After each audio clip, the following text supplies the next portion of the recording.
जय भारत। लास्ट वाली क्लास में दो इक्वेशंस और दो वेरिएबल के बीच में और तीन इक्वेशंस दो वेरिएबल के बीच में हमने देख लिया है। आज वाली क्लास में देख लेते हैं three equations and three variables को कैसे सॉल्व करते हैं। ठीक है, तो शायद आपको ये क्रैमर्स रूल वाला जो है बोर्ड में अगर चल गया तो अच्छी बात है। तो अगर ऐसे तीन इक्वेशन दिया जाता है बराबर, तो तीन इक्वेशन दिया जाएगा। अभी जो इक्वेशंस है वो भी दो पार्ट में डिवाइड होगा वैसे। ठीक है ना, पहला जो होगा जैसे कि हमने बोला था कि होमोजेनियस इक्वेशन बन जाता है। तो होमोजेनियस इक्वेशन का मतलब ये होता है कि जितने भी उसके अंदर टर्म्स होंगे उसके सबकी डिग्री जो होगी वो सेम होगी। ठीक है, और दूसरा जो होता है कौन सा, नॉन होमोजेनियस इक्वेशन सिस्टम। ठीक है, तो सबसे पहले हम लोग देखते हैं नॉन होमोजेनियस इक्वेशन सिस्टम, बाद में देखेंगे हम लोग होमोजेनियस इक्वेशन सिस्टम। ठीक है, तो तीन इक्वेशन दिया जाएगा। जैसे कि मान लेते हैं ऐसा, ये यहाँ पे एक इक्वेशन दिया गया है, यहाँ पे एक इक्वेशन लिखा हुआ और यहाँ पे एक इक्वेशन लिखा हुआ है। तो a1x plus b1y plus c1z equals to d1। अब d1 का डिग्री जो है 0 है, इसमें तो कोई वेरिएबल है नहीं। और इस c1z का डिग्री कितना है, इस टर्म का डिग्री है 1, इस टर्म का डिग्री 1 है, इस टर्म का डिग्री 1 है। मतलब इन तीन टर्म का डिग्री तो 1 1 है, लेकिन ये d का डिग्री कितना है, 0 है। इसका मतलब ये कौन सा है, नॉन होमोजेनियस इक्वेशन है बराबर। क्योंकि होमोजेनियस में हमने क्या बोला था कि सारे की डिग्री जो होती है सेम होना चाहिए। अब अगर इसको होमोजेनियस बनाए तो ये क्या करना पड़ेगा, मुझे जो d है उसको 0 करना पड़ेगा, जो कांस्टेंट है उसको 0 करना पड़ेगा। ठीक है, तो सॉल्व कैसे करें, जैसे हमने इसमें किया था ना, किस में किया था वैसे, फर्स्ट लेक्चर में हमने दो वेरिएबल के बीच में सॉल्व किया था इक्वेशन। जैसे कि यहाँ पे क्या किया हमने कि दो लाइन पैरेलल है या पैरेलल है, इंटरसेक्टिंग है या फिर कोइंसिडेंट है, ये हमने यहाँ पे इजीली हमने डिस्कस किया था, मतलब बना दिया था एक कंडीशंस कि इसके कोएफिशिएंट्स के बारे में। ठीक है, लेकिन ये अब ये तीन इक्वेशन जब आएंगे ना, तीन इक्वेशन जब आएंगे उस वाले केस में अब ये क्या है, अब ये स्ट्रेट लाइन तो नहीं है, ये है प्लेन। समझ में आती है आपको बात, ये कोई क्या है कि किसका इक्वेशन होता है वैसे, a1x plus b1y plus c1z equals to d1 जो होता है, अब ये प्लेन का इक्वेशन है। अगर हम आगे चल के वेक्टर के साथ 3D पढ़ेंगे तब जाके आपको पता चलेगा कि प्लेन का इक्वेशन रहता है। ठीक है ना, तीन वेरिएबल में जो इक्वेशन आता है लीनियर इक्वेशन जो होता है प्लेन का इक्वेशन।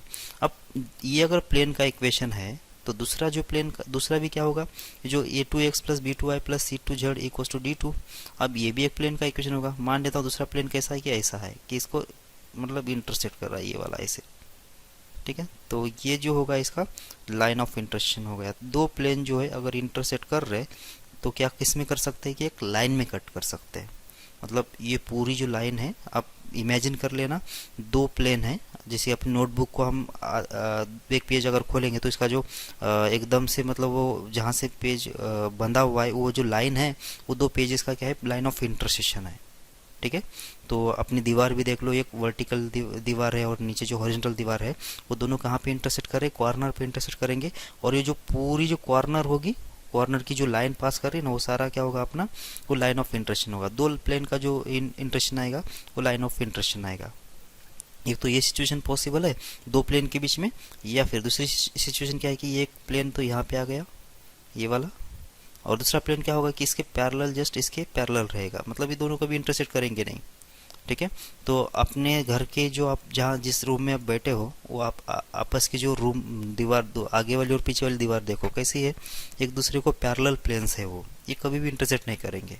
ठीक है, तो ये हो गए दो प्लेन्स। ठीक है ना, ये प्लेन पैरेलल है, ये कभी इंटरसेक्ट नहीं करेंगे। ये जो प्लेन्स है थोड़ा सा भी अगर इसको मैं घुमा देता हूँ, इस प्लेन को थोड़ा सा भी अगर घुमा देता हूँ तो कभी ना कभी इस प्लेन को ये टकराने वाला है बराबर। तो ये ऐसा नहीं कि मतलब सिर्फ पैरेलल प्लेन्स ही एक दूसरे को इंटरसेक्ट नहीं करेंगे, थोड़ा सा भी अगर उसके बीच में अगर इंक्लिनेशन आ जाता है, पैरेलल नहीं होते प्लेन्स, तो जाके वो हमेशा एक दूसरे के ऊपर इंटरसेक्ट करेंगे। और एक केस कौन सी पॉसिबल है कि दो प्लेन जो है एक दूसरे के ऊपर ही होंगे, तो ये एक प्लेन हो गया और दूसरा प्लेन भी इसी के ऊपर हो सकता है। ठीक है, मतलब इसके ऊपर ही आ गया, मतलब ये पूरे प्लेन दोनों मिला के एक ही है। मतलब इक्वेशन जैसे कॉन्सिडेंट लाइंस हो रही तो वैसे कॉन्सिडेंट प्लेन्स बन सकता है। तो दो प्लेन के बारे में तो इतने केसेस पॉसिबल है। ठीक है, और अगर मुझे सॉल्यूशन निकालना है तो तीन इक्वेशन तो दिया गया, कोई दिक्कत ही नहीं है। तो आपको दिख रहा होगा कि ये जो केस है इसमें तो कोई सोल्यूशन मिलेगा ही नहीं, मुझे तीसरे प्लेन की ज़रूरत ही नहीं मुझे यहाँ पे चेक करने के लिए। अगर मुझे दो प्लेन पैरेलल दिख जाते हैं तो इसका मतलब उसका सॉल्यूशन मिलेगा ही नहीं, पक्का ही है। क्योंकि यही दोनों इंटरसेक्ट नहीं करे तो तीसरा इनको इंटरसेक्ट करने का भी कोई मतलब नहीं है।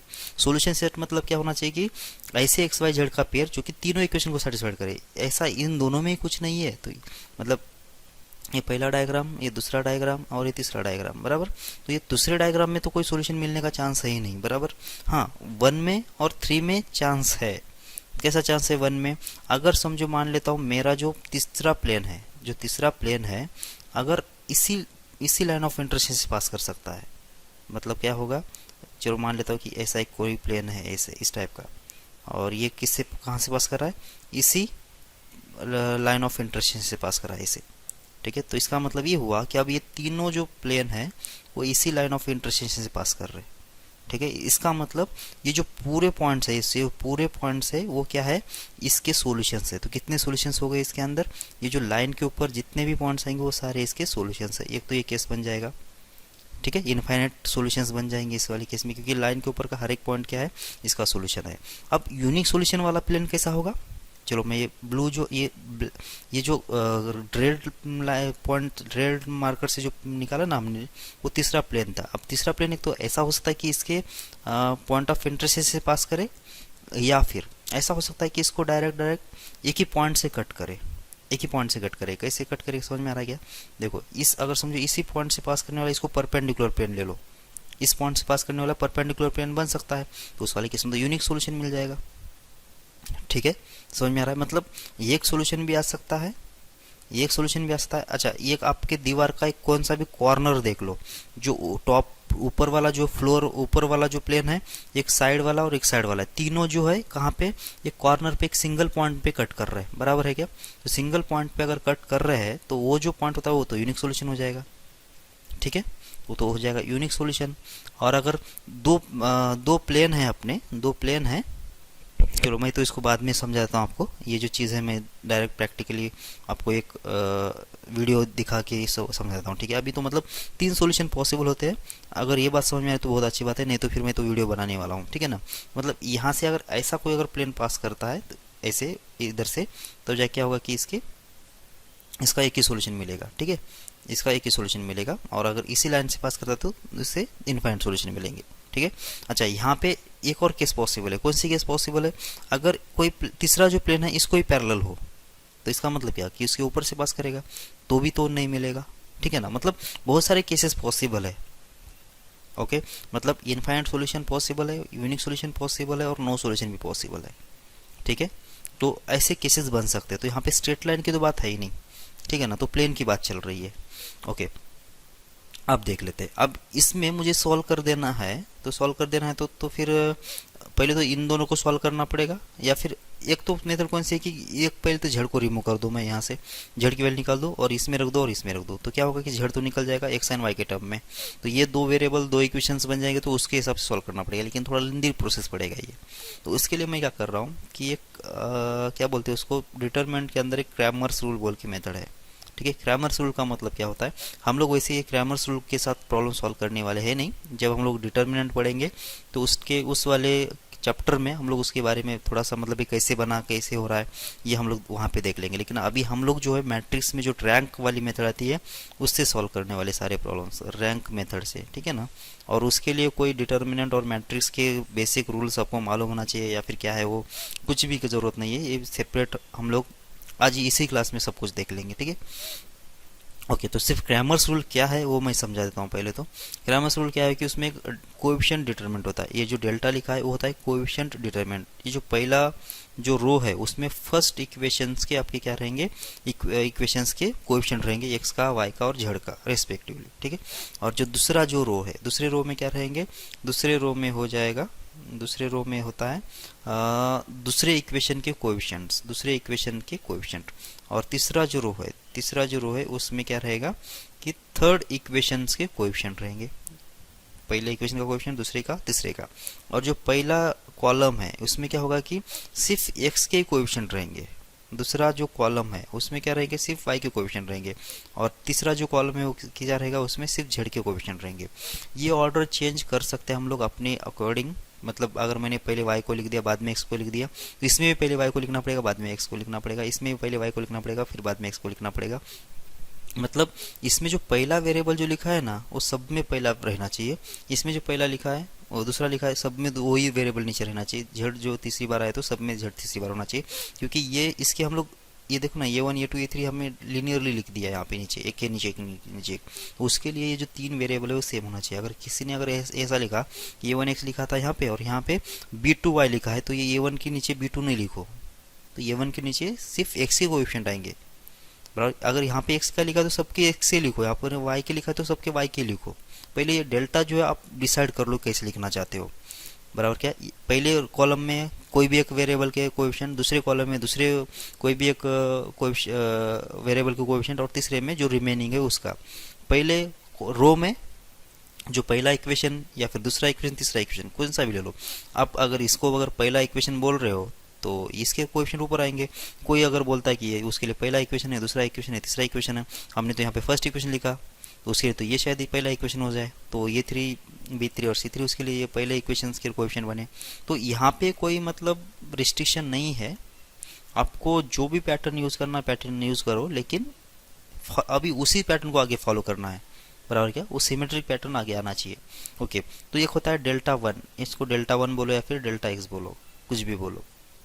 तो ये डेल्टा x जो होता है तो उसमें क्या होना चाहिए, इस डेल्टा में से सिर्फ x का जो कोएफिशिएंट्स है, x के जो कोएफिशिएंट्स है उड़ा दो उससे, और y और z के जैसे के वैसे रख दो, y और z के जैसे के वैसे, मतलब यहाँ पे जो वेरिएबल लिखा है उसके कोएफिशिएंट्स उड़ा दिया।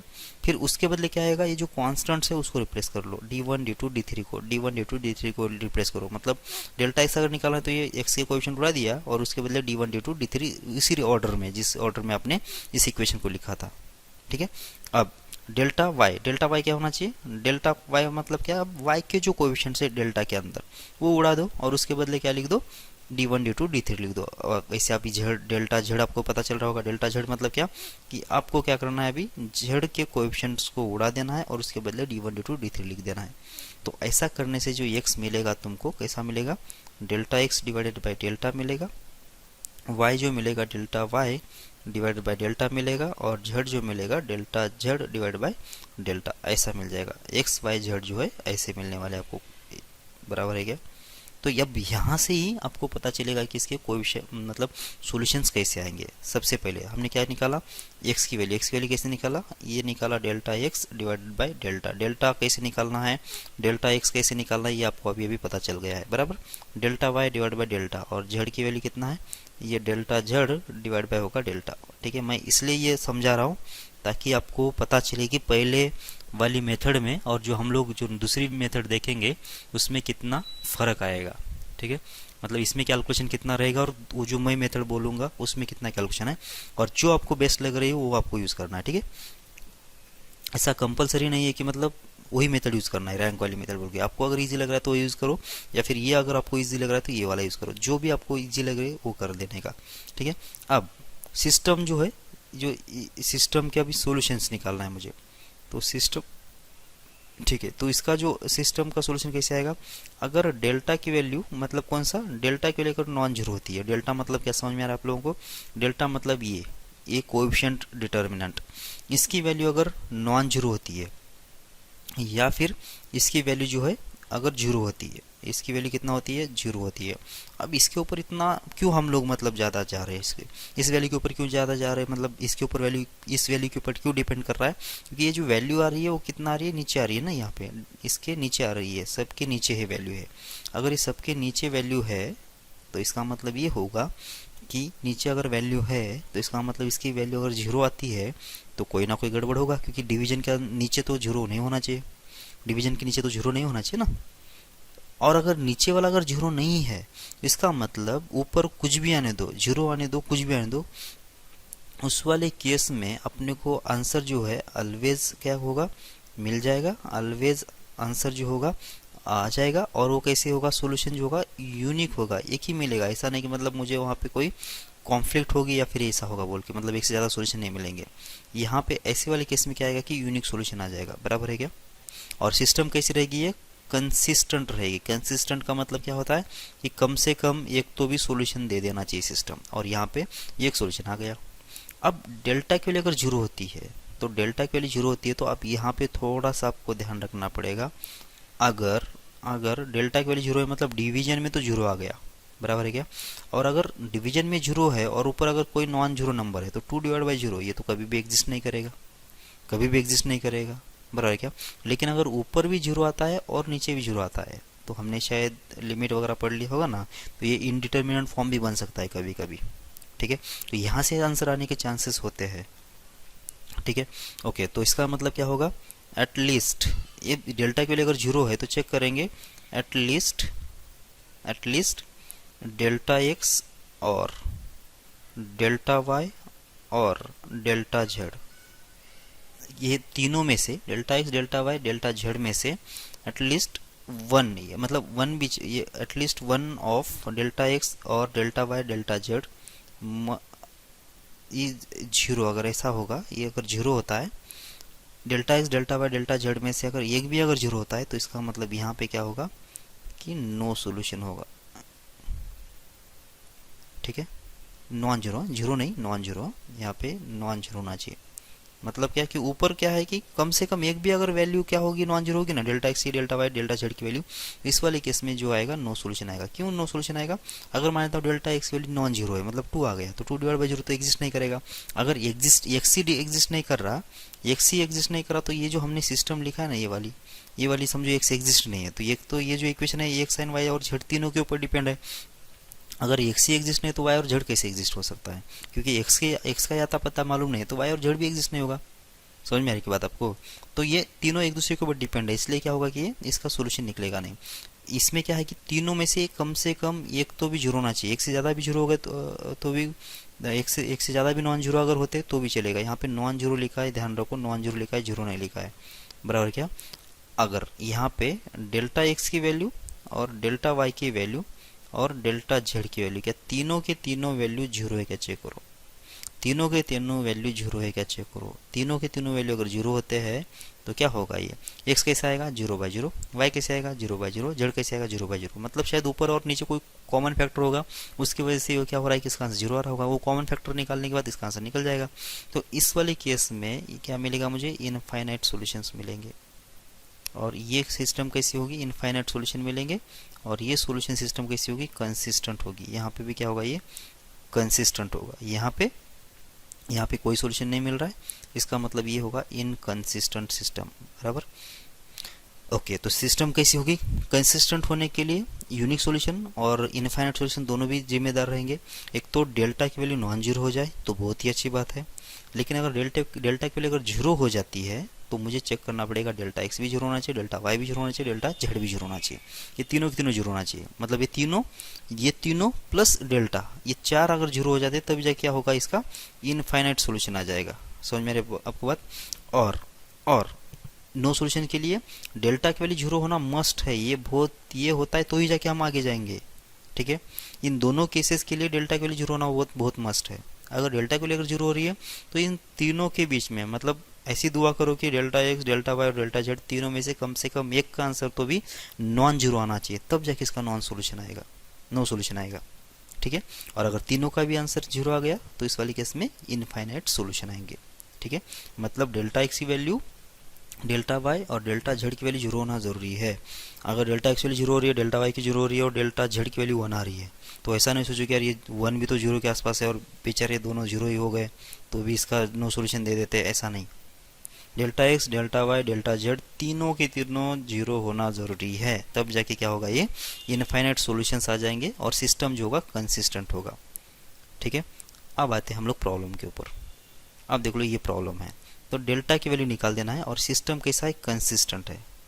अच्छा, सिस्टम कंसिस्टेंट कब होगा, एक तो डेल्टा की वैल्यू नॉन जीरो हो जाए, ये पहली केस, तब जाके क्या आएगा कि इसमें यूनिक सॉल्यूशन आ जाएगा। तो सिस्टम कैसी है, कंसिस्टेंट है, बराबर। एक तो ये केस, या फिर दूसरी केस कैसी, अगर डेल्टा की वैल्यू जीरो है देन क्या होना चाहिए कि डेल्टा एक्स की वैल्यू भी जीरो होना चाहिए, डेल्टा वाई की वैल्यू भी जीरो होना चाहिए एंड डेल्टा जेड की वैल्यू भी जीरो होना चाहिए। तीनों की तीनों वैल्यू जो है जीरो होना बहुत मस्ट है। डेल्टा एक्स की वैल्यू जीरो, डेल्टा वाई की वैल्यू जीरो, डेल्टा जेड की वैल्यू जीरो, तीनों की तीनों वैल्यू जो है जीरो होना मस्ट है।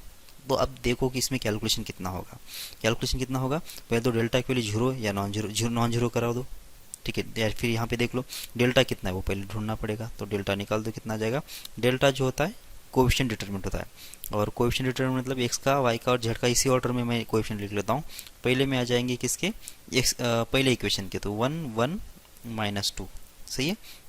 दूसरे इक्वेशन दूसरे रो में दूसरे इक्वेशन के कोएफिशिएंट, तो 2 -3 और हो जाएगा +1। और इसके बाद आएगा कितना, इसके बाद आएगा 1 -5 और 4, तो 1 -5 और होगा ये 4, सही है ये।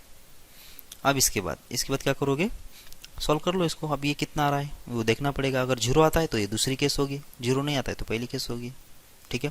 और पहली तो केस होगी नहीं लग रहा है, क्योंकि यहाँ पे डेल्टा अगर निकाल देना है तो यहाँ पे तो इसमें तो डेल्टा है ही नहीं। वैसे अगर ये नॉन जीरो होगा तो वैसे भी कंसिस्टेंट हो ही गया, डेल्टा की तो वैल्यू ऑल रियल नंबर ले सकता हूँ मैं, ठीक है। तो शायद ये 0 ही आएगा, पता नहीं, देख लेते कितना आ जाएगा ये। तो 1 × कितना होता है ये -12 और प्लस हो जाएगा 5 और -1 टाइम्स कितना होगा ये होगा 12 और होगा -1 और इधर से आ जाए कितना -2 टाइम्स, -2 टाइम्स कितना होना चाहिए -10 और होगा +3, ठीक है। कितना हो गया, ये हो गया -12 + 5 -7 और ये आ जाएगा कितना -11 और इधर से आ जाए कितना -2 टाइम्स माइनस हो जाएगा 7, कितना आ रहा है देख लो, ये होगा -7 -11 -7 -11 कितना आ रहा है -7 -11 हो जाएगा माइनस, ये बराबर लिखा है ना सब कुछ, क्योंकि ये तो नॉन जीरो आ रहा है तो डेल्टा लैम्डा तो belongs to 0, all real numbers आएगा। बराबर लिखा है 1 1 -2 2 -3 1 1 -5 और 4, 1 × हो जाएगा 4 × 12 +5, सही है। -1 टाइम्स हो जाएगा 12 -1, सही है। -2 टाइम्स हो जाएगा -10 +3, बराबर तो लिखा है। चलो -7 -11 कितना आ जाएगा, माइनस हो जाएगा 18 और ये होगा +14, तो कितना आंसर आ गया -4। अब ये डेल्टा की वैल्यू अगर नॉन जीरो आ रही है, इसका मतलब अब डेल्टा x 0 आने दो नहीं आने दो कोई फर्क नहीं पड़ता है। इस वाली केस में क्या आएगा कि यूनिक सॉल्यूशन आ जाएगा। तो इसका मतलब डेल्टा की वैल्यू कितना होना चाहिए, ऑल रियल नंबर्स। डेल्टा की वैल्यू कितना होगी, ऑल रियल नंबर्स। इस वाली केस में तो जाएगा ही नहीं ना ये प्रॉब्लम, क्योंकि डेल्टा की वैल्यू कितना है, अगर ये 0 होता तब जाके हम लोग आगे बढ़ते ना इसमें, और ये तो 0 हो ही नहीं रहा, ठीक है। लेकिन अगर समझो कि क्या होता है कि डेल्टा की वैल्यू का है ना, ये जो लैम्डा है यहाँ के बदले इधर के बदले अगर कहीं इधर हो जाता, मतलब यहाँ पे कहीं इसमें लैम्डा आ जाता, तो यहाँ पे लैम्डा की वैल्यू कुछ ना कुछ आ जाती। उसको नॉन जीरो करूँगा तो एक केस बन जाता और जीरो करूँगा तो एक दूसरी केस बन जाता, बराबर। अगर नॉन जीरो करूँगा तो यूनिक सॉल्यूशन आ जाता, वो तो वहाँ पे कंस्टेंट हो गया। लेकिन जब जीरो कर देता ना, तो वहाँ से जो लैम्डा की वैल्यू आती, जिस वैल्यू के लैम्डा की वैल्यू रखते थे और जीरो आंसर आ जाता, तो ये कंडीशन तो सेटिस्फाइड हो जाती।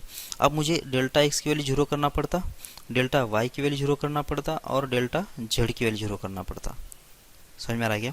तो ये जो 3 कंडीशन निकालना है, तो तीनों के लिए इतना इतना कैलकुलेशन करना पड़ेगा आपको, थोड़ा सा लंबा हो जाएगा, बराबर है क्या? तो अगर आपको करना है ना, तो इसके हिसाब से इसको कर लेते हैं हम लोग, नहीं इसको करके देख लेते हैं। इसको हमने किया था कौन से यूनिक सॉल्यूशन के लिए निकाला था, और बाकी सारे इनफाइनाइट सॉल्यूशंस कब आएंगे सब निकाला था, तो इसको भी करके देख लेते हैं। सबसे पहले निकालते हैं डेल्टा। डेल्टा कितना आ जाएगा, डेल्टा आ जाएगा a² माइनस आएगा b, और यहाँ पे b होगा माइनस हो जाएगा b², ठीक है। एक तो ये बन गया डेल्टा x मतलब क्या, जो x के जो कोएफिशिएंट्स है उसको रिप्लेस करो कांस्टेंट से, तो a² माइनस b, और यहाँ पे आएगा माइनस b,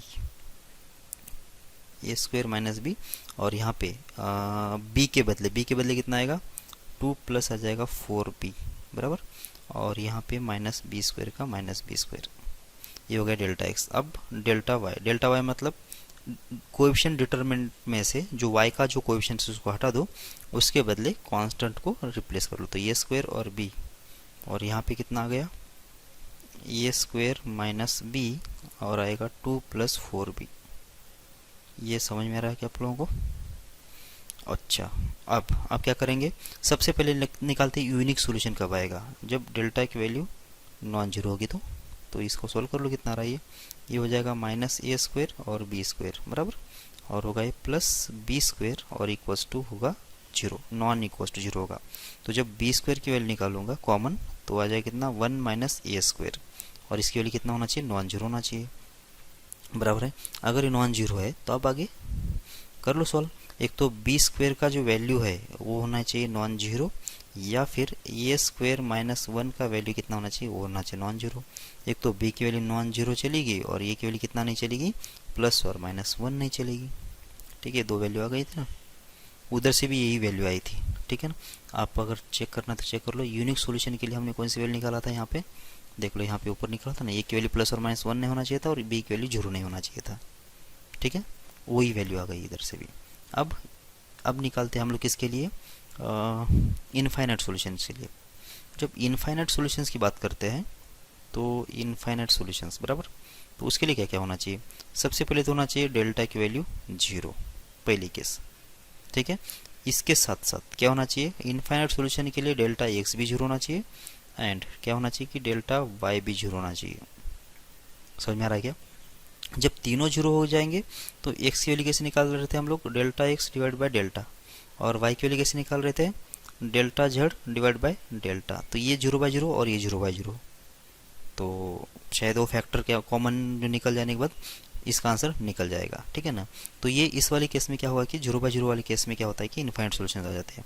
ओके, तो डेल्टा की वैल्यू तो निकाल दिया था हमने। डेल्टा की वैल्यू कब हो रही है, तो डेल्टा की वैल्यू हो जाएगी जीरो कब, अब ऊपर से निकाल लेते हैं ना, एक तो बी की वैल्यू जीरो होना चाहिए और क्या होना चाहिए कि ए की वैल्यू प्लस और माइनस वन नहीं होना चाहिए। ठीक है, और बी की वैल्यू जीरो नहीं आएगी।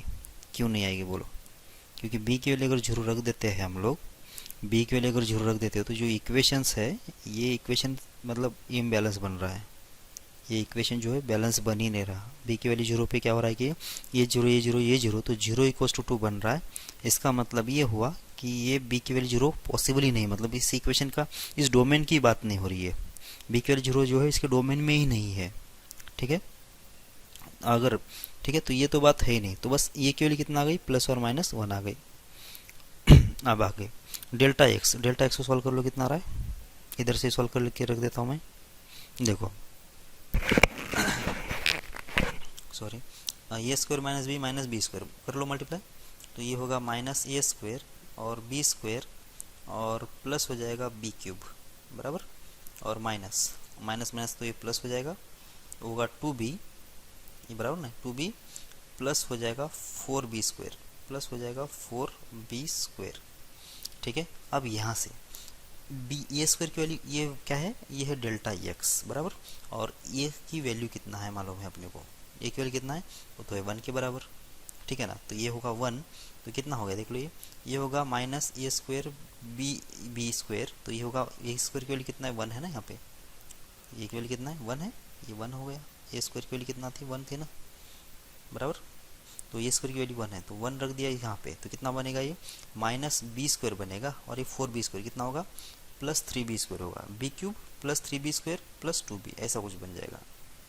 तो डेल्टा एक्स कितना बनना चाहिए, बी क्यूब प्लस हो जाएगा थ्री बी स्क्वायर प्लस हो जाएगा शायद टू बी, ऐसा ही लिखा है ना, देख लो एक बार। हाँ, B cube four B square plus two B, ये सही है। और इसका आंसर कितना नहीं होना चाहिए, इसका आंसर हो जाएगा जीरो। ठीक है, अब क्या कर लो, अब देख लो इसमें तो अब सिर्फ बी कॉमन ले सकते हैं, बी कॉमन लेने के बाद बी स्क्वायर प्लस हो जाएगा थ्री बी प्लस हो जाएगा टू, और इसका आंसर कितना आएगा, जीरो आएगा। बी की वैल्यू जीरो नहीं है तो उसको उधर लेके जाओ कि जीरो ही कर दो, उधर जाके लेके जाके जीरो कर दो, तो बी की वैल्यू कितना आ जाएगी, बी की वैल्यू आ जाएगी यहाँ से कितना, minus two and minus one, ये हो गया बी की वैल्यू। ठीक है, कहाँ से, डेल्टा एक्स से। अब डेल्टा वाई निकाल दो, डेल्टा वाई कितना आएगा देख लो, मल्टीप्लाई कर लिया तो हो जाएगा टू टाइम्स ए स्क्वायर प्लस हो जाएगा फोर टाइम्स ए स्क्वायर इंटू होगा बी, माइनस माइनस कितना होगा, बी इंटू होगा ए स्क्वायर माइनस हो जाएगा बी स्क्वायर।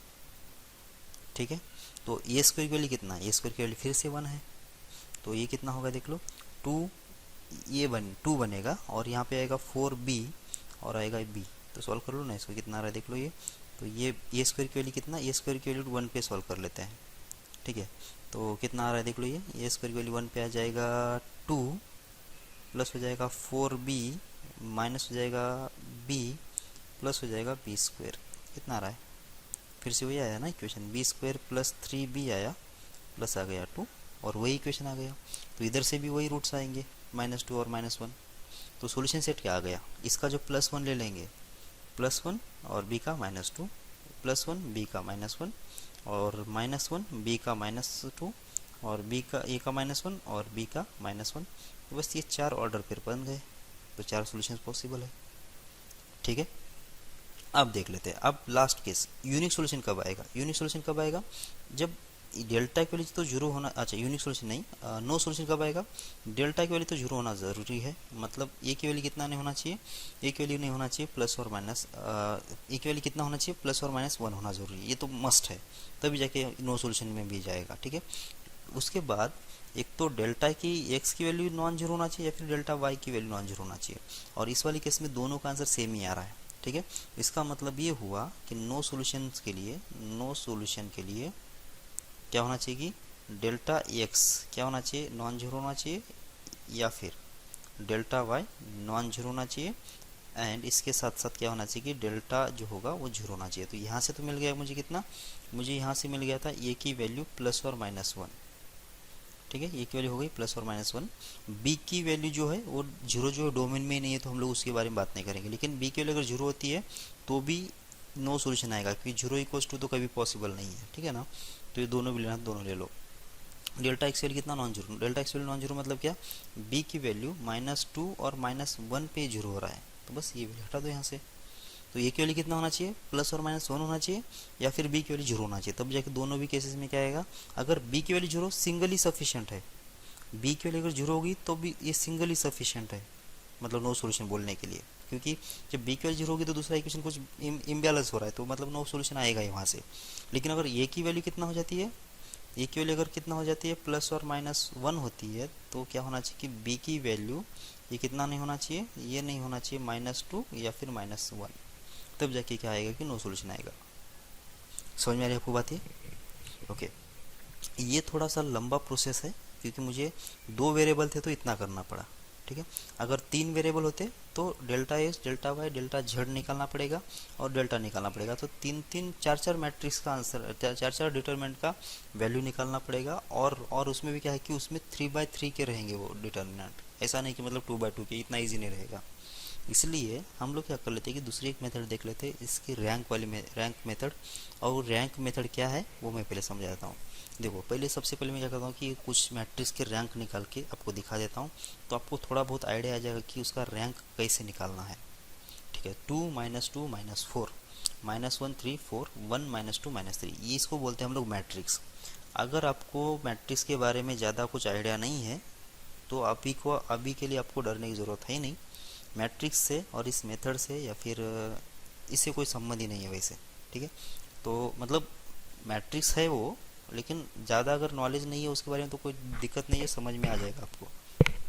ठीक है, तो क्या करना होता है, तो ये जो पहला जो रो है उसके नीचे जो एलिमेंट्स है, पहले एलिमेंट्स के नीचे एलिमेंट्स, एक -1 है और एक है +1, इसको करना होता है 0।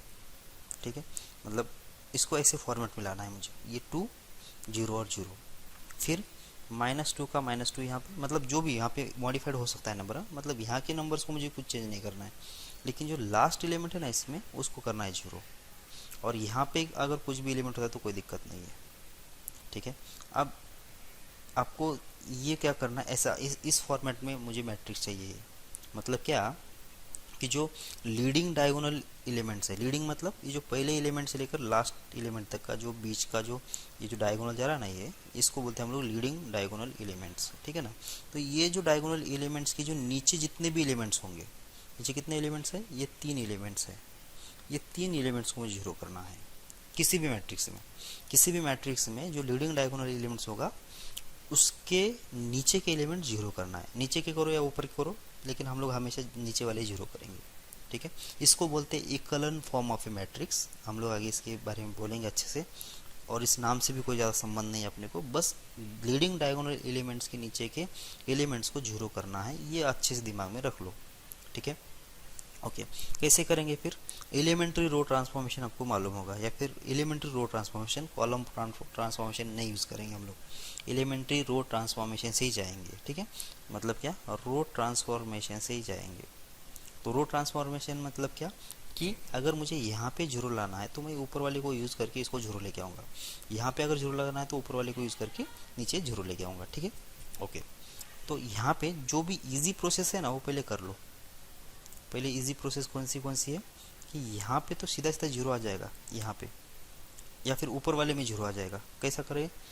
कौन सा? ऊपर वाले में जीरो कर ले। ओके, ऊपर वाले में जीरो कर सकते हैं। कौन सा ही कर लो ना, ये 2 है, -2 है, और ये -4, इसमें तो कुछ चेंज करना नहीं है, मुझे यहाँ पे जीरो लाना है। ठीक है, यहाँ पे जीरो लाना है तो ये तीसरे रो को इस पहले रो में ऐड कर दो तो भी चल जाएगा ना। मतलब मुझे क्या चेंज करना है कि R2 में चेंज करना है। R2 में चेंज कैसे करूँगा मैं? R2 प्लस कर दूंगा R3। समझ में आ रहा है क्या? जिसमें चेंज करना है मैंने यहाँ पे लिख दिया। क्या चेंज करना है कि इस R2 में R3 को ऐड कर देना है। ठीक है, जब R2 को R3 में ऐड कर दिया तो क्या होगा कि R2 -1 + 1 कितना हो गया? 0। तो यहाँ पे आ गया 0। समझ में आ रहा है क्या? तो मैं पेन चेंज कर देता हूँ तो आपको ये पता चले कि जो मॉडिफाइड हो चुके हैं नंबर्स कौन से हैं, 0 है। ठीक है, अब यहाँ पे 3 - 2 कितना आएगा? +1, और 4 - 3 ये भी कितना आएगा? ये भी आएगा +1। ठीक है, 0 1 1 आ गया। हमने किस में चेंज किया है? हमने चेंज किया है R2 में। कहाँ दिख रहा है मुझे? ये जो पहला दिख रहा है R2 में चेंज किया। क्या R3 में चेंज किया है क्या? नहीं। तो जैसे कि वैसे इसको लिख दो, ये -2 का -2, ये होगा -3 का -3। सही है। अब ये काम हो गया हमारा, यहाँ पे तो 0 आ गया। अब क्या करना पड़ेगा? यहाँ पे लाना पड़ेगा मुझे 0। तो उसके लिए क्या करेंगे? उसके लिए करेंगे R3 में मुझे ऑपरेशन करना है। R3 में कैसे करेंगे? यहाँ पे 1 है। अब इसको तो यूज़ नहीं कर सकता हूँ मैं, क्योंकि ये 0 को कुछ भी कर तो ये तो इसमें तो कुछ चेंज होगा नहीं। तो मैं R1 को यूज़ करूँगा। ठीक है ना, तो R1 को यूज़ करने वाला हूँ। कैसे करूँगा देखो, R1 किस में चेंज करना है? R3 में चेंज करना है, और माइनस करूँगा कैसे? R1/2 करूँगा। R1/2 क्यों कर रहा हूँ? क्योंकि मुझे यहाँ पे 0 अगर लाना है तो ये 1 - 1 करूँगा तो ही 0 आएगा ना। तो यहाँ पे तो 2 है, तो 2 को जब 2 से डिवाइड कर देंगे तो 1 बन जाएगा, 1 - 1 तो 0 हो जाएगा। समझ में आ रहा है क्या? अच्छा, ये जो लिख रहा हूँ मैं, ये जो लिख रहा हूँ यहाँ पे R1/2, ये R1/2 सिर्फ मैं किसके लिए लिख रहा हूँ? इसको सिर्फ ये ऑपरेशन करने के लिए। ये इसमें कुछ चेंज होगा नहीं, इस R2 में कुछ भी चेंज नहीं होगा। ये जो डिवाइड/2 कर रहा हूँ बस ये इस ऑपरेशन की तरफ, ऑपरेशन के लिए लिख रहा हूँ। मतलब ये परमानेंट चेंजेस नहीं है। हाँ, परमानेंट चेंजेस किस में हो जाएंगे? ये R3 में चेंजेस हो जाएंगे। यहाँ पे जो मल्टीप्लाई डिवाइड किया हमने उसमें उसकी वजह से R1 में कुछ चेंजेस नहीं होंगे। ठीक है, ये शायद आपको मालूम है, एलिमेंट्री रो ट्रांसफॉर्मेशन आपने पढ़ लिया होगा। ठीक है ना, तो चेंजेस किस में नहीं हो रहा है? 2 -2 और ये -4, इसमें तो चेंज होगा नहीं। अब इसमें भी चेंज नहीं होगा क्योंकि इसमें तो हमने कुछ किया है नहीं अभी। अब चेंज होने वाला है कौन से में? R3 में। क्या चेंज होगा देखो, देख लो यहाँ पे R3 कितना है मेरे पास? 1 है। यहाँ पे लिख देता हूँ मैं 1। अब R1 कितना है? 2 है। 2/2 कितना हो गया? 1। तो ये 1 - 1 कितना हो गया? ये तो हो गया 0 बराबर। तो यहाँ पे हो जाएगा, यहाँ पे आ गया कितना? 0 आ गया यहाँ पे। अब यहाँ से देख लेते हैं, यहाँ पे R इसमें R कितना है? ये R3 है, कितना है? -2 है। ठीक है, ये हो गया -2। अब क्या करना है? -R1/2 करना है। -R1 कितना है? -2 है। -2/2 कितना आएगा? -1 आएगा। माइनस माइनस ये प्लस हो जाएगा, तो कितना आंसर आ गया? ये आ गया -1। देख लो कुछ गड़बड़ है तो आप चेक कर लेना। फिर -3, और ये हो जाएगा कितना? -3 माइनस ऑफ कितना होना चाहिए? -4/2 कितना हो गया? ये हो गया -1, ये भी हो गया -1। ठीक है, तो ये बन गया इसका ऐसा। अब जो भी है वो लिख लो, कितना आ रहा है देख लो ये। अच्छा, ये तो हो गया कितना? यहाँ पे 0 आ गया और यहाँ पे 0 आ गया। अब हमको कहाँ पे 0 लाना है? यहाँ पे 0 लाना है। बस यहाँ पे 0 लेके आए तो काम हो गया मेरा। ठीक है, अब यहाँ पे 0 लाने के लिए मैं ये R1 को यूज़ नहीं कर सकता। क्यों नहीं कर सकता पता है क्या? अगर मैं इस R1 को यूज़ कर लेता हूँ तो क्या होगा कि ये जो बनाया हमने 0 बनाया ना, वो ये इसको ये जो 2 जो है उसको चेंज कर देगा, और दोबारा मतलब ये इनफाइनाइट प्रोसेस में चीज़ें घूम जाएगी। मतलब इसको 0 बनाने के लिए इसको चेंज, इसकी कुर्बानी देना पड़ेगा, और इसको फिर से जीरो करने के लिए इसकी ओर बांध देना पड़ेगा। इसलिए हम लोग क्या करेंगे कि जो रो 1 है इसका अब काम खत्म हो गया, इसको साइड में कर दो। साइड में करने के बाद अब यहाँ पे अगर जीरो लाना है तो इसको यूज़ कर लो, सेकंड वाले को। क्यों सेकंड वाले को यूज़ करो? क्योंकि ऑलरेडी यहाँ पे जीरो आ चुका है और इस जीरो की वजह से इसमें कुछ चेंजेस नहीं होगा, ये जीरो का जीरो ही रहेगा। ठीक है, तो अब यहाँ पे कौन सा ऑपरेशन लगा देंगे हम लोग? तो बस यहाँ पे 1 है, यहाँ पे -1 है, तो क्या करना है मुझे? R3 में चेंजेस करना है। कैसे क्या चेंजेस करूँगा? R3 प्लस करूँगा मैं R2। ठीक है, तो चेंजेस किस में होगा? सिर्फ R3 में होगा, तो इसको तो जैसे वैसे लिख दो। ठीक है, तो ये होगा 0, ये होगा 1, ये होगा 1। ठीक है, तो ये 0 प्लस 0 कितना हो रहा है?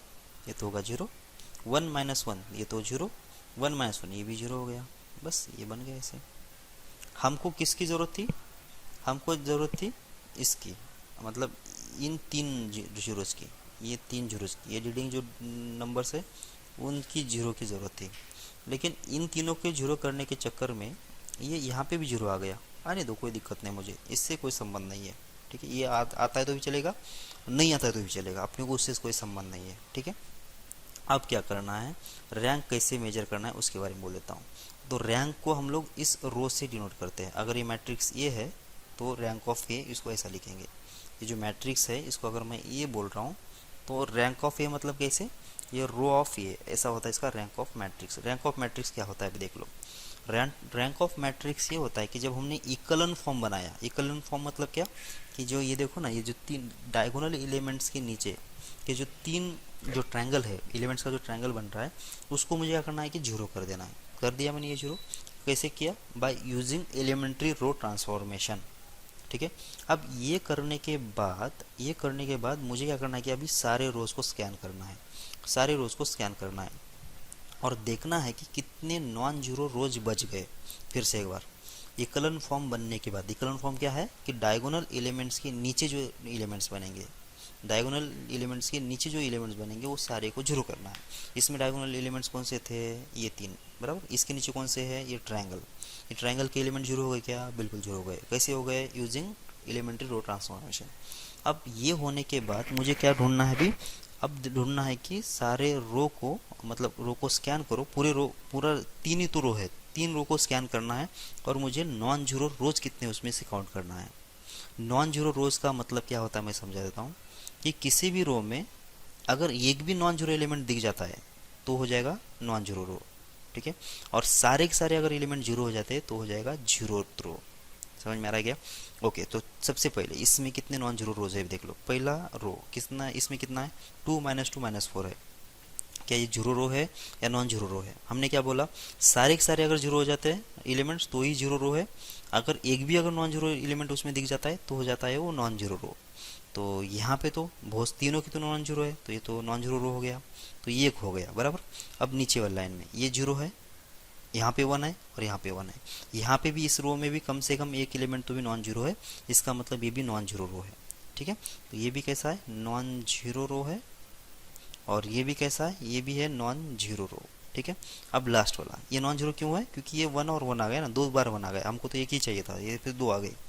ठीक है, और लास्ट वाले में देख लो, यहाँ पे जीरो है, यहाँ पे जीरो है और यहाँ पे जीरो है, तो ये कैसा हो गया? ये हो गया जीरो रो।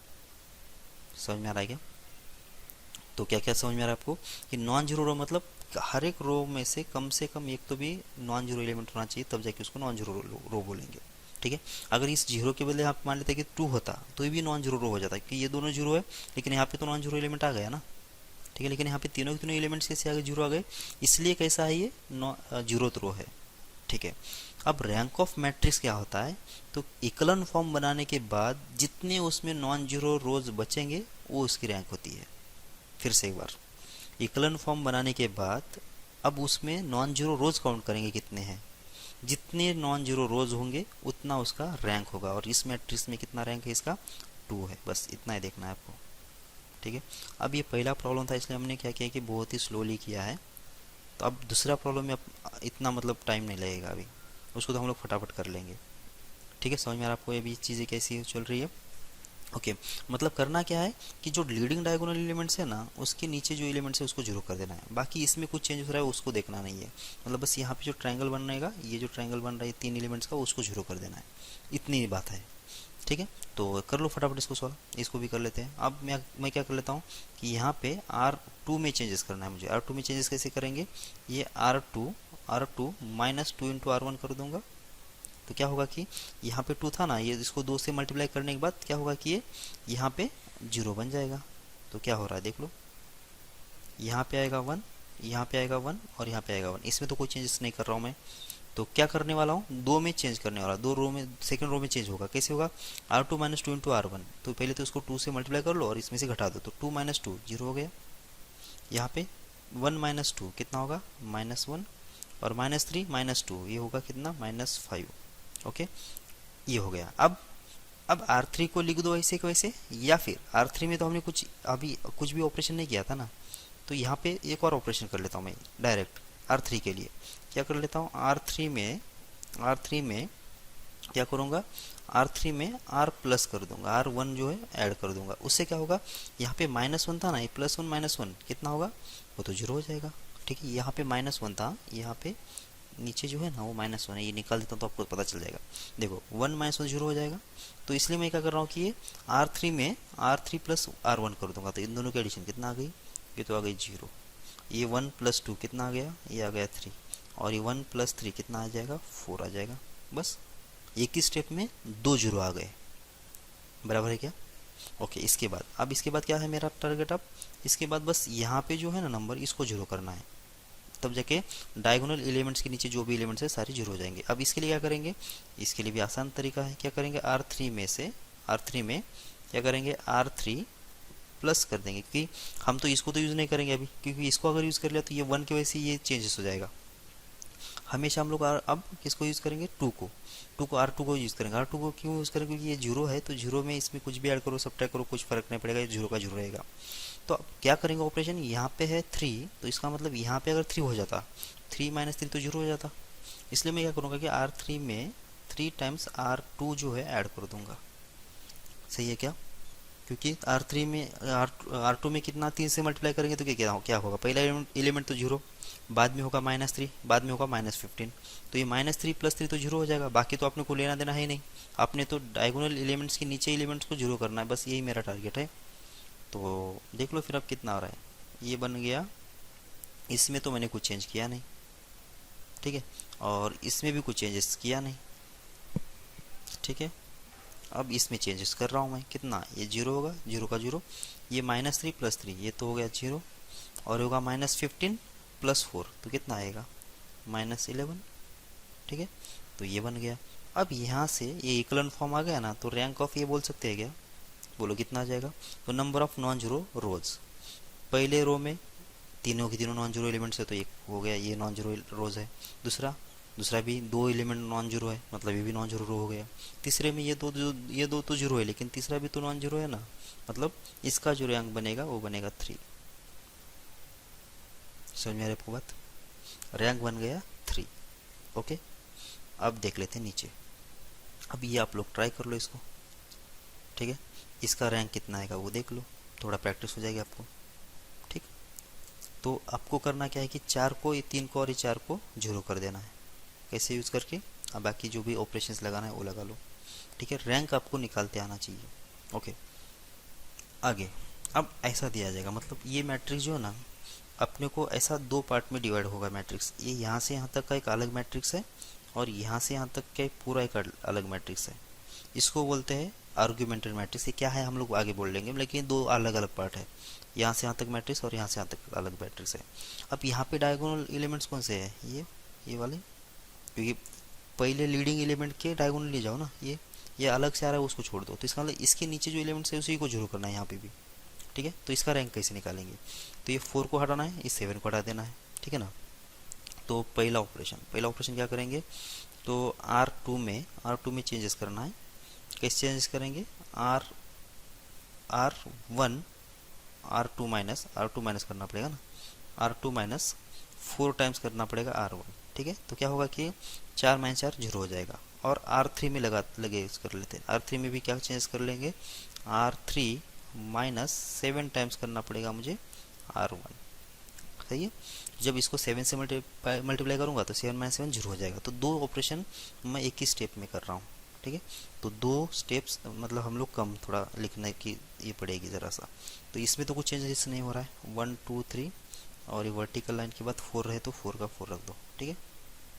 अब इसमें चेंज क्या हो रहा है, इसको 4 से मल्टीप्लाई कर लो, कितना आ रहा है 4 माइनस 4 ये होगा 0, ठीक है।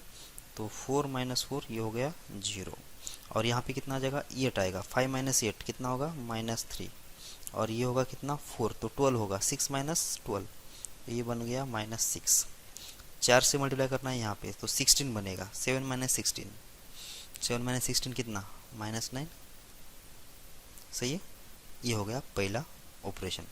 अब दूसरा ऑपरेशन ये वाला कितना 7 से मल्टीप्लाई कर देना है किसको 1 को, तो 7 माइनस 7 ये हो गया 0, 8 माइनस 14 बराबर 7 से मल्टीप्लाई किया ना तो 14 बन गया ना, 8 माइनस 14 तो होगा -6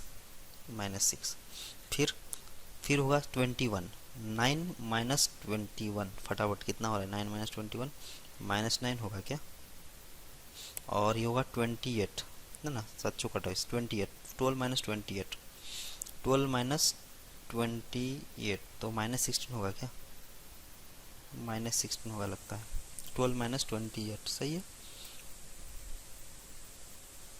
ठीक है जो भी है -16 सही है।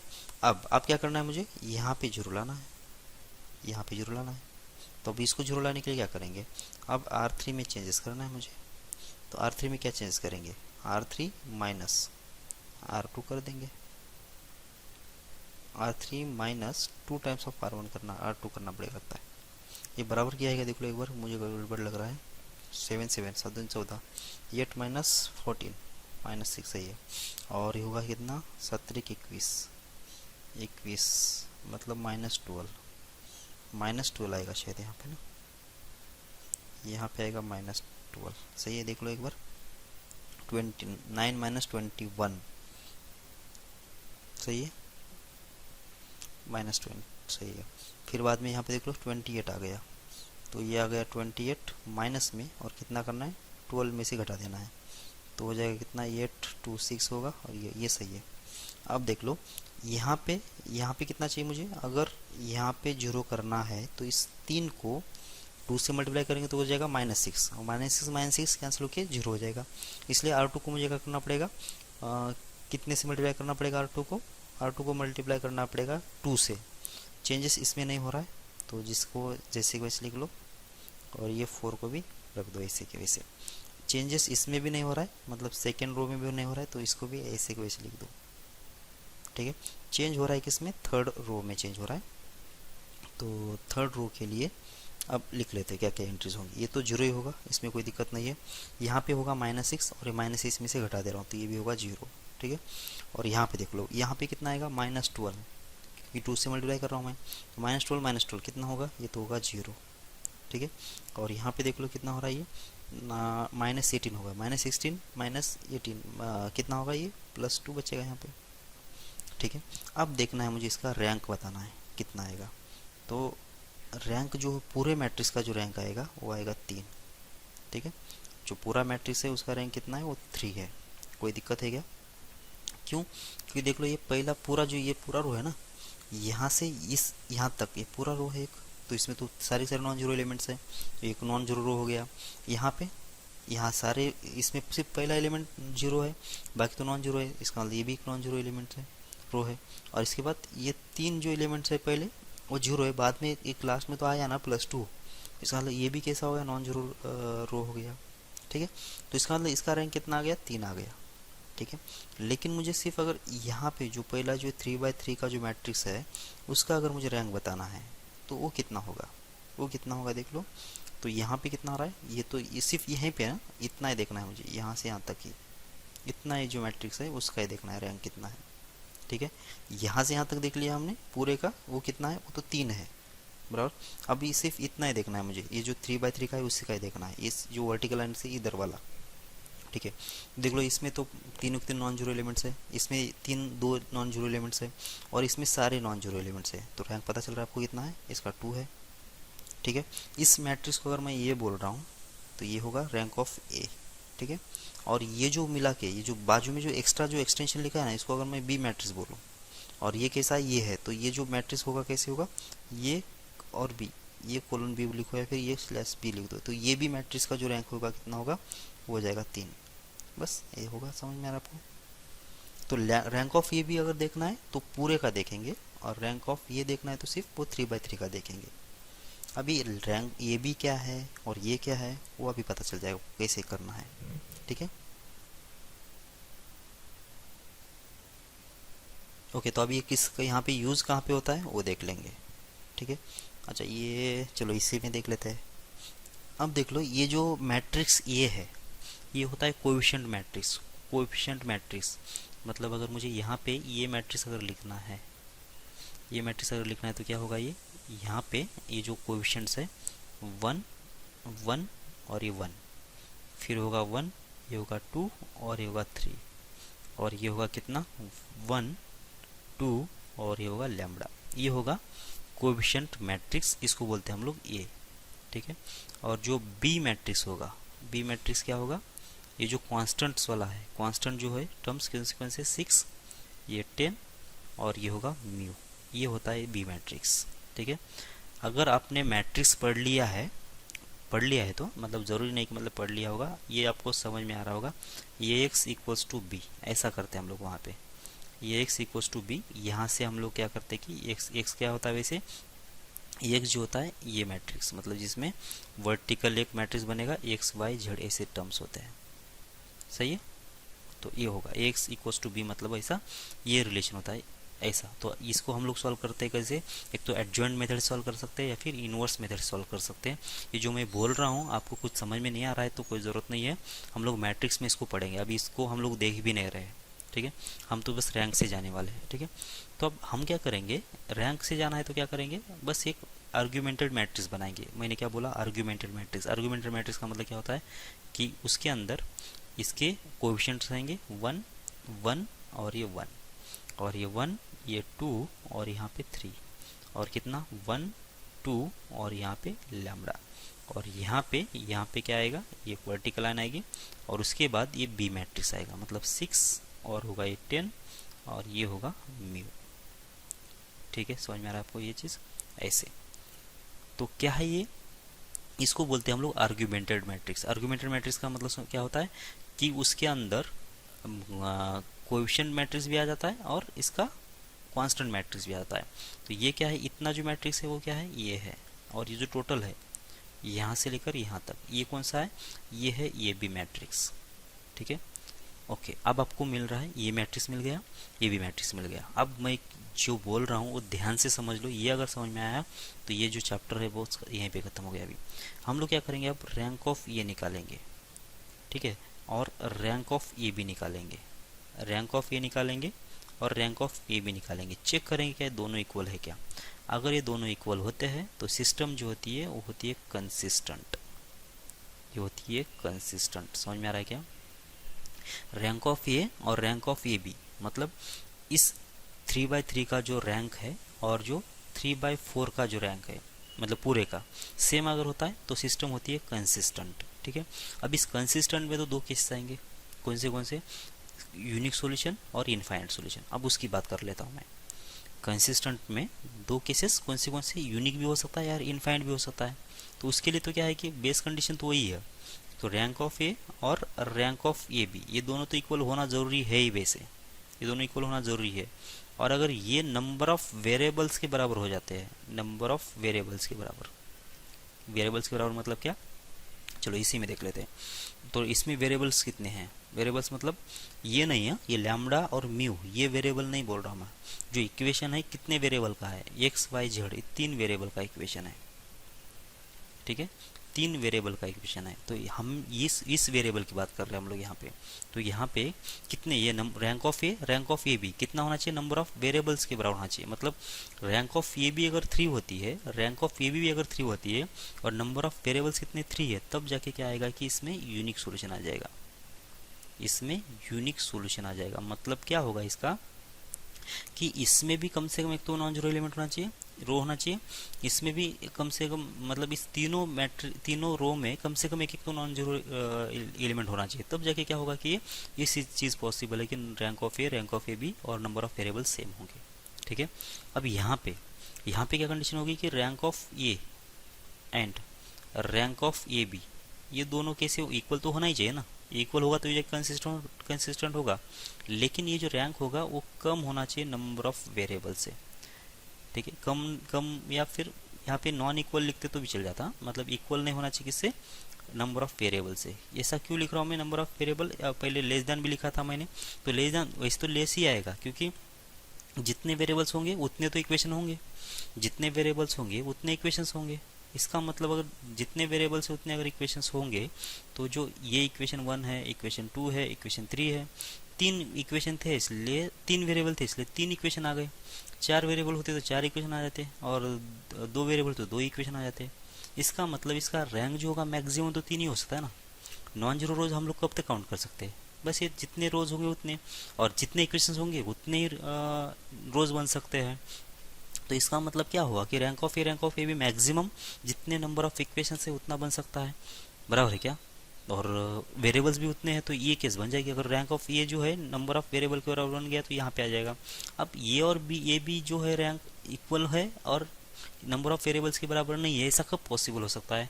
तो ये अगर समझो लास्ट में ये भी जीरो हो गया, ये भी जीरो हो गया और ये भी जीरो हो गया, तो इस रैंक ऑफ ए कितना हो गया, वो तो हो गया 2। और मी भी अगर जीरो होता है तो रैंक ऑफ ए बी भी कितना हो गया, कि ये सारा अगर जीरो हो जाता है तो रैंक ऑफ ए बी भी कितना हो गया, 2 हो गया। मतलब ये 2 है, ये 2 है, और नंबर ऑफ वेरिएबल्स कितना है, 3 है, तब जाके दोनों इक्वल नहीं होंगे ना। और इस वाली केस में, इस वाली केस में क्या आएगा कि ये इनफाइनाइट सॉल्यूशंस आएगा, इस वाली केस में इनफाइनाइट सॉल्यूशंस आ जाएंगे, ठीक है। समझ में आ रहा है आपको। तो यूनिक सॉल्यूशन इस वाले केस में आएगा और इनफाइनाइट सॉल्यूशन इसमें आ जाएगा। अब रह गया कौन सा, नो सॉल्यूशन वाला केस। नो सॉल्यूशंस के लिए होना चाहिए rank of A and rank of A B, ये दोनों अलग अलग होना चाहिए, ये दोनों अलग अलग होना चाहिए। ये अगर दोनों इक्वल नहीं है तब जाके सॉल्यूशन कैसा, ये सिस्टम कैसा रहेगा, ये रहेगा इनकंसिस्टेंट। और इनकंसिस्टेंट का मतलब क्या होता है कि इसमें नो सॉल्यूशन आ जाएगा, इस सिस्टम का कोई सॉल्यूशन नहीं रहेगा, ठीक है ना। तो अभी जो हमने पीछे वाला निकाला था ना रैंक, वो अगर समझो ये अगर आर्गुमेंटेड मैट्रिक्स है तो देख लो यहाँ पे ए का रैंक कितना है, ए का रैंक है 2 और ये भी का रैंक कितना है 3 है। इसका मतलब ये कौन सी हो रही है, इनकंसिस्टेंट सिस्टम हो रही है, यहाँ पे कोई सॉल्यूशन मिलेगा नहीं। समझ में आ रही है आपको बात, ओके। तो एक फटाफट इसको कर लेते हैं। तो मैं फिर से एक बार बोल दूं, तो सबसे पहले देख लो कि रैंक ऑफ ए और इक्वल है क्या रैंक ऑफ ए बी से। अगर ऐसा है तो चेक करेंगे ये किसके बराबर है, ये चेक करो कि नंबर ऑफ वेरिएबल के बराबर है क्या, ठीक है। ये इक्वल है क्या नंबर ऑफ वेरिएबल क्या, या फिर नॉन इक्वल है क्या नंबर ऑफ वेरिएबल क्या, वेरिएबल के बराबर। तो इसमें तो क्या आएगा, नॉन इक्वल आ गया तो इनफाइनाइट सॉल्यूशंस, और इक्वल्स टू वेरिएबल आ गया तो फाइनाइट नहीं, यूनिक सॉल्यूशन, एक ही सॉल्यूशन आएगा, ठीक है। और दूसरा कौन सा होगा, रैंक ऑफ ए और रैंक ऑफ ए बी, ये दोनों इक्वल नहीं है, इसका मतलब यहाँ पे नो सॉल्यूशन आ जाएगा, ठीक है। ये हो गई कंसिस्टेंट सिस्टम, मतलब सॉल्यूशन इसमें मिल रहा है मुझे, और ये हो गई इनकंसिस्टेंट सिस्टम, ठीक है, इसमें सॉल्यूशन नहीं मिल रहा है। तो अब हमारे पास प्रॉब्लम है, सॉल्व कर लेते इसको भी यहाँ पे। तो यहाँ से इसका रैंक निकालना है, इसको कॉपी हो सकता है क्या, ये नीचे ले लेते हैं। मुझे अगर इसका रैंक निकालना है तो मैं इसको पहले कॉपी कर लेता हूँ नीचे, चलो यहाँ पे कर लेते हैं, ओके। तो क्या करना पड़ेगा, मुझे जो लीडिंग डायगोनल एलिमेंट्स है, मतलब 1 2 3, इसके नीचे जो एलिमेंट्स है, ये वाला एलिमेंट, ये वाला एलिमेंट और ये वाला एलिमेंट, इसको करना पड़ेगा 0, ठीक है। तो 0 कैसे करेंगे, अब यहाँ पे जो है ना बहुत इजी दिख रहा है मुझे। जब पहले मैं क्या कर लेता हूँ, इस R3 में से R2 को घटा देता हूँ। ऐसा क्यों करना चाहता हूँ पता है, मैं पहले ये चीज़ क्यों करना चाह रहा हूँ, क्योंकि यहाँ पे भी 1 है और यहाँ पे भी 1 है, यहाँ पे भी 2 है और यहाँ पे भी 2 है, तो ये एक ही झटके में दोनों 0 हो जाएंगे, ठीक है। तो ऐसा कर लेते पहले, तो क्या होगा कि एक ही स्टेप में 2 0 आ जाएंगे हमारे, ठीक है, ओके। तो चेंजेस किस में नहीं करना है मुझे, 1 में चेंजेस नहीं करना है, तो मैं इसको इसे लिख देता हूँ, और लाइन के बाद यहाँ पे कितना है 6 है, ठीक है, ओके। अब टू में चेंजेस देख लेते बाद में। अब पहले तो हम लोग क्या किए, तीन में देख लेते। तीन में क्या करना है मुझे, वन माइनस वन हो गया जीरो। कौन सा वन, ये वन और ये one zero. Two minus two, ये भी हो गया जीरो। और लैम्बडा माइनस थ्री हो जाएगा ये। ठीक है, क्या किया था मैंने किया था थ्री में से टू को घटा दिया, मतलब इसमें से घटा दिया, इसमें से घटा दिया और इसमें से घटा दिया। इधर से कितना आ जाएगा, ये हो जाएगा म्यू माइनस 10। ठीक है, म्यू माइनस 10 होगा। ठीक है, अब यहाँ पे मैं direct second row direct same जैसे वैसे लिख लूँ, सेकेंड रो जैसे वैसे लिख दूँ। बाद में दूसरा ऑपरेशन लगाने के बजाय मैं यहीं पे दूसरा ऑपरेशन लगा देता हूँ, क्योंकि मुझे सिर्फ वन और टू में चेंज करना है। पहले मैंने ये ऑपरेशन किया, बाद में अब दूसरा ऑपरेशन चेंज कर रहा हूँ। कैसे कर रहा हूँ कि R2 में, कि अगर मुझे यहाँ पे जीरो लेना है तो क्या करना पड़ेगा, R2 में से क्या करना पड़ेगा, R2 में से R1 को घटाना पड़ेगा। बस इतना ही करना है। तो कितना हो गया, ये तो हो गया जीरो। टू माइनस वन कितना होगा, वन। थ्री माइनस वन कितना होगा, टू। 10 माइनस फोर तो हो जाएगा टू। 10 माइनस सिक्स कितना होगा, फोर होगा। इक्वलेंट फॉर्म में आ गया क्या, मतलब लीडिंग डायगोनल एलिमेंट के नीचे तीन जीरो आ गए। अब देखना पड़ेगा रैंक। ठीक है, अच्छा अब चाहिए मुझे यूनिक सॉल्यूशन। अब यूनिक सॉल्यूशन कब आएगा उसकी बात चल रही है। ठीक है, तो यूनिक सॉल्यूशन कब आ सकता है, रैंक ऑफ ए। ठीक है, और रैंक ऑफ ए बी, ये दोनों इक्वल होना चाहिए और नंबर ऑफ वेरिएबल के बराबर होना चाहिए, मतलब कितना, 3 के बराबर होना चाहिए। ठीक है, तो देख लो रैंक ऑफ ए कितना है अभी इसके अंदर। रैंक ऑफ ए कितना है, ये पहले रो में कम से कम एक तो एलिमेंट है नॉन जीरो, चलो कोई दिक्कत नहीं है। दूसरे में यहाँ पे एक नॉन जीरो एलिमेंट आ गया, तो भी क्या होगा कि इसमें भी एक नॉन जीरो एलिमेंट है, तो बात नहीं है। तीसरे में ये जीरो है, ये जीरो है, यहाँ पे लैम्बडा माइनस 3 है और यहाँ पे म्यू माइनस 10 है। ठीक है, म्यू माइनस 10 है। इसका मतलब रैंक ऑफ ये अगर 3 होना चाहिए, रैंक ऑफ ये अगर 3 होना चाहिए, तो लैम्बडा माइनस 3 का जो आंसर है वो नॉन जीरो होना जरूरी है। समझ में आ रही आपको बात। लैम्बडा के लिए अगर 3 नहीं होती है तब जाके क्या होगा कि यहाँ पे जो नंबर है, यहाँ का जो नंबर है यहाँ पे, वो हो जाएगा नॉन जीरो नंबर। ये होगा नॉन जीरो नंबर। अगर ये नॉन जीरो है तब यहाँ पे जीरो आने दो या फिर नहीं आने दो, रैंक ऑफ ये भी जो होगा हमेशा 3 होगा। तो इसका मतलब लैम्बडा के लिए कितना नहीं होना चाहिए, 3 नहीं होना चाहिए ये सिस्टम होने के लिए। क्यों, क्योंकि ये जो एलिमेंट है वो ए बी में भी तो काउंट होगा ना, इस पूरे में ये तो पूरा ए बी है ना। तो अब इसका ए बी का जो रैंक होगा कितना होगा। अब देख लो, ये अगर नॉन जीरो एलिमेंट है तो इसकी तो जरूरत है ही नहीं, ये जीरो भी अगर होता है तो भी क्या, इस पूरे रो में तो यहाँ पे तो एक नॉन जीरो एलिमेंट आ ही गया ना। ये अगर नॉन जीरो एलिमेंट आ गया तो ए बी में तो काउंट होगा ही। ठीक है, और ये एलिमेंट ए में भी काउंट होगा, ए में भी काउंट होगा, इसमें भी काउंट होगा। ठीक है, तो इस ये के लिए कितना, ये 3 एलिमेंट, ये 3 एलिमेंट और ये 3 एलिमेंट, तो ये तो नॉन जीरो एलिमेंट है, इसमें भी नॉन जीरो एलिमेंट है। बस ये अगर नॉन जीरो हो जाएगा तो 1 2 3, ये 3 रैंक हो गया। और ये भी के लिए इसमें नॉन जीरो एलिमेंट है, इसमें भी नॉन जीरो एलिमेंट है। और यहाँ से देख लो, अगर यही अगर नॉन जीरो एलिमेंट होता है तो मुझे ये म्यू माइनस 10 जीरो होने दो या नहीं होने दो, इसके ऊपर कोई कंडीशन बनाने की जरूरत ही नहीं है। बस लैम्बडा के लिए कितना नहीं होना चाहिए, 3 नहीं होना चाहिए, तब जाके ये यूनिक सोल्यूशन बन जाएगा। ठीक है, समझ में आ रही आपको बात। अच्छा आगे, अब क्या चाहिए मुझे, इनफाइनाइट सॉल्यूशन चाहिए। इनफाइनाइट सॉल्यूशंस कब बनेंगे, तो उसके लिए क्या होना चाहिए, यूनिक तो हो गया, अब इनफाइनाइट सॉल्यूशंस। इनफाइनाइट सॉल्यूशंस कब होंगे, rank of A and rank of A B, ये दोनों इक्वल होंगे और किसके बराबर नहीं आना चाहिए, 3 के बराबर नहीं आना चाहिए। ठीक है, तब जाके क्या होगा कि इसमें इनफाइनाइट सॉल्यूशन आएंगे। अच्छा, रैंक ऑफ ए और rank of A B, rank of A B जो है ना, रैंक ऑफ ए से कभी भी ज़्यादा नहीं होगी। समझ में आ रहा है क्या, रैंक ऑफ ए जो है, रैंक ऑफ ए जो होगा वो रैंक ऑफ ए बी से कभी भी ज़्यादा नहीं होगा, उसका कमी होगा। क्यों, क्योंकि तो इसका सबसेट ही बन रहा है ना, ये सब मैट्रिक्स बन रहा है ना इसका। ये जो मैट्रिक्स है वो तो ए बी से ही बन रहा है, तो ये बी की ये की जो रैंक होगी ना, उससे ज़्यादा ही किसकी होगी, ए बी की होगी या फिर उसके बराबर होगी। इसके बारे में थोड़ा सा सोचो। रैंक ऑफ ए अगर कितना है, अगर 2 है तो रैंक ऑफ ए भी 1 नहीं होगी, कभी भी 1 नहीं होगी, वो एक तो 2 होगी या 2 से ज़्यादा होगी, क्योंकि ये के जो एलिमेंट्स है वो भी तो ए बी के एलिमेंट्स है। ठीक है, तो अब देख लो, अब यहाँ पे कितना होना चाहिए, रैंक ऑफ ए और रैंक ऑफ ए बी, ये 3 नहीं होना चाहिए। 3 नहीं होना चाहिए मतलब कितना होना चाहिए, फिर कितना होगा, देख लो फिर कितना हो सकता है। तो यहाँ पे देखो, इस पूरे सिर्फ पहले एक ही बात कर लेते हैं। तो यहाँ पे कितना है, एक नॉन, इसमें तो कोई दिक्कत ही नहीं है, तो सारे के सारे नॉन जीरो एलिमेंट्स है। इसमें भी नॉन जीरो एलिमेंट है क्योंकि 1 है 2 है, इसको तो जीरो नहीं कर सकता हूँ। यहाँ पे जीरो आया, यहाँ पे जीरो आया। अब इस एलिमेंट को अगर मैंने जीरो कर लिया किसी हालत में, लैम्बडा माइनस 3 को अगर जीरो कर दिया, लैम्बडा माइनस 3 को अगर जीरो कर दिया तो जाके मुझे क्या मिलेगा पता है क्या, यहाँ पे भी एक एलिमेंट जीरो मिलेगा, बराबर है क्या। तो लैम्बडा माइनस रैंक ऑफ ए अगर लैम्बडा की वैल्यू कितना कर लेता हूँ, 3 कर लेता हूँ, तो रैंक ऑफ ए कितना मिलेगा मुझे, 2 मिलेगा। समझ में आ रही है बात। और ये 3 के बराबर नहीं है, और 2 से कम कर ही नहीं सकता हूँ रैंक में। रैंक ऑफ ए जो है 2 से कम कर ही नहीं सकता हूँ। क्यों नहीं कर सकता पता है क्या, क्योंकि यहाँ पे तो ये इसका तो ये तो ऑलवेज नॉन जीरो रो है, ये भी ऑलवेज नॉन जीरो रो है, बस जीरो कर सकता हूँ तो ये तीसरे को ही जीरो कर सकता हूँ, बराबर है क्या। और ये कब जीरो हो जाएगा, जो लैम्बडा माइनस 3 का वैल्यू अगर जीरो हो जाता है तब क्या होगा, ये तीनों एलिमेंट जीरो हो जाएंगे और रैंक ऑफ ये जो होगा वो 2 हो जाएगा। ठीक है, अब यहाँ का एलिमेंट जीरो है, बराबर, यहाँ का एलिमेंट जीरो है। अब रैंक ऑफ ए बी कितना है, तो रैंक ऑफ ए बी के लिए देख लेते हैं। तो ये इस पूरे एलिमेंट्स में कम से कम एक तो नॉन जीरो एलिमेंट्स है, इसमें भी कम से कम एक तो नॉन जीरो एलिमेंट है। अब ये जीरो है, ये जीरो है और ये जीरो है। अब इसकी बारी आएगी, अब ये क्या है, मैटर करेगा। अभी ये म्यू माइनस 10 जो है वो कितना वैल्यू है वो मैटर करेगा। अगर ये जीरो होता है तो रैंक ऑफ ये भी कितना होगा, ये भी जीरो, ये भी जीरो, ये दोनों भी जीरो है, मतलब रैंक ऑफ ये भी जो होगा वो भी 2 होगा। अगर ये नॉन जीरो होगा, म्यू माइनस 10 का वैल्यू अगर मान लेते कुछ 2 आ रहा है, तो रैंक ऑफ ए भी कितना आएगा, तो 3 आएगा।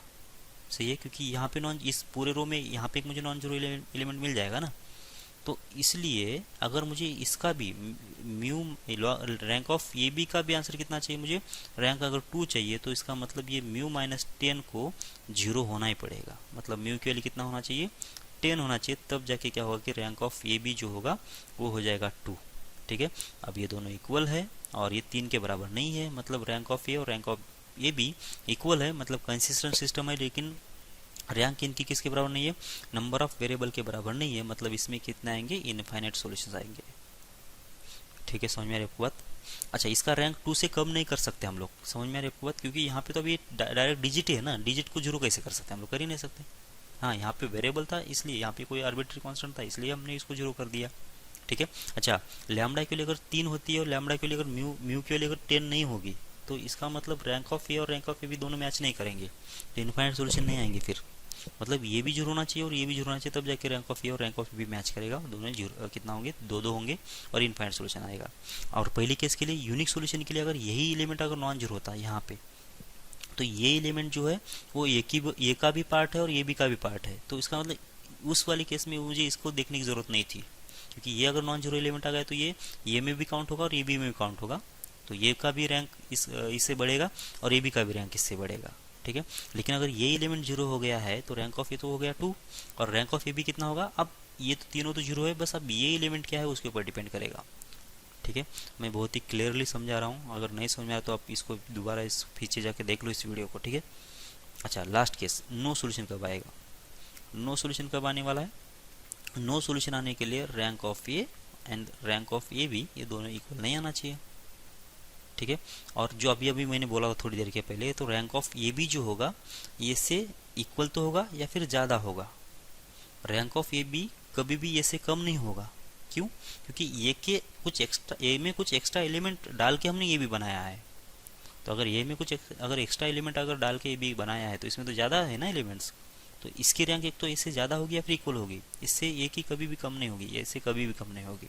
ठीक है, तो ये दोनों अगर अनइक्वल करना है मुझे, तो देख लो, इनको तो कुछ कर ही नहीं सकते हम लोग, ये पहले 2 रो को तो कुछ कर ही नहीं सकते, बस ये तीसरे रो में ही चेंजेस कर सकते हैं हम लोग। क्या कर सकते हैं, अगर इन दोनों को अनइक्वल करना है तो लैम्बडा के लिए नॉन जीरो कर लेता हूँ, तो लैम्बडा के लिए अगर नॉन 3 कर लेता हूँ, मतलब लैम्बडा माइनस 3 के लिए अगर नॉन जीरो कर लेता हूँ, तो ये नॉन जीरो एलिमेंट तो ये में भी काउंट होगा और बी में भी काउंट होगा, तो दोनों का रैंक तो एक एक से बढ़ ही जाएगा। ठीक है, तो मुझे ऐसा कुछ सेटअप करना पड़ेगा जो कि ए के अंदर जो चेंजेस है और बी ए बी के अंदर चेंजेस मुझे दिख जाए। तो अगर लैम्बडा माइनस 3 का वैल्यू अगर जीरो कर देते हैं हम लोग, लैम्बडा माइनस 3 का आंसर अगर जीरो कर देते हैं और म्यू माइनस 10 का जो आंसर है नॉन जीरो कर लेते हैं, तो लैम्बडा माइनस 3 का आंसर जीरो कर दिया और म्यू माइनस 10 का आंसर नॉन जीरो कर दिया। अब ऐसा अगर कर लेते हैं तो रैंक ऑफ ए कितना होगा, तो ये पूरे नॉन जीरो एलिमेंट्स, ये नॉन जीरो एलिमेंट्स और तीनों के तीनों यहाँ पे जीरो बन गए, तो इसका मतलब रैंक ऑफ ए कितना आ गया, वो तो आ गया 2, रैंक ऑफ ए कितना आ गया, वो तो आ गया 2, और रैंक ऑफ ए बी कितना आएगा, रैंक ऑफ ए बी देख लो कितना आना चाहिए, तो ये इसमें तो कोई 2 तो रो है वैसे, बस ये 3 के 3 तो जीरो है, बस यहाँ पे एक नॉन जीरो एलिमेंट आ गया, तो इसके वजह से इसकी रैंक कितना आएगी, 3 आ जाएगी, तो दोनों अनइक्वल आ गए। तो इसका मतलब क्या आना चाहिए कि नो सॉल्यूशंस के लिए लैम्डा की वैल्यू तो 3 होना ज़रूरी है और म्यू की वैल्यू 10 नहीं होना चाहिए, बराबर। तो देख लो फिर अभी जो अपने जो ऑप्शन है बराबर हमने लिखा है क्या, तो क्या क्या है, लैम्डा की वैल्यू 3 और म्यू की वैल्यू 10, किसके लिए, इनफाइनाइट के लिए, और यूनिक के लिए लैम्डा की वैल्यू 3 नहीं होना चाहिए, और नो के लिए लैम्डा की वैल्यू 3 और म्यू की वैल्यू 10 नहीं होना चाहिए। पहले तो देख लो यूनिक सिस्टम के लिए तो लैम्डा की वैल्यू 3 नहीं होना चाहिए, बस यही सफिशिएंट है, इतना ही काफ़ी है, बराबर। ये लैम्डा की वैल्यू 10 नहीं होती है उससे कोई संबंध नहीं अपने को, सिर्फ लैम्डा की वैल्यू 3 नहीं होना चाहिए बस। ओके, इसके बाद इनफाइनाइट सॉल्यूशन के लिए लैम्डा की वैल्यू 3 होना चाहिए और म्यू की वैल्यू 10 होना चाहिए, ये दोनों ये वाला होना चाहिए। और नो सॉल्यूशन के लिए लैम्डा की वैल्यू कितना होना चाहिए, 3 होना चाहिए और म्यू की वैल्यू 10 नहीं होना चाहिए, ये सही है। तो ऐसे करना है आपको। तो आप आगे वाले देख लो प्रॉब्लम्स। यहाँ पे एक प्रॉब्लम है, आप इसको ट्राई कर लो। System of linear equation has a unique solution, आप तीनों के लिए सॉल्व कर लो, यूनिक सॉल्यूशन के लिए सॉल्व कर लो और इनफाइनाइट सॉल्यूशन के लिए सॉल्व कर लो और नो सॉल्यूशन के लिए भी सॉल्व कर लो, ठीक है। रैंक मेथड से सॉल्व करके मुझे भेज दो फिर, ठीक है। जय भारत, मिलते हैं अगली क्लास में।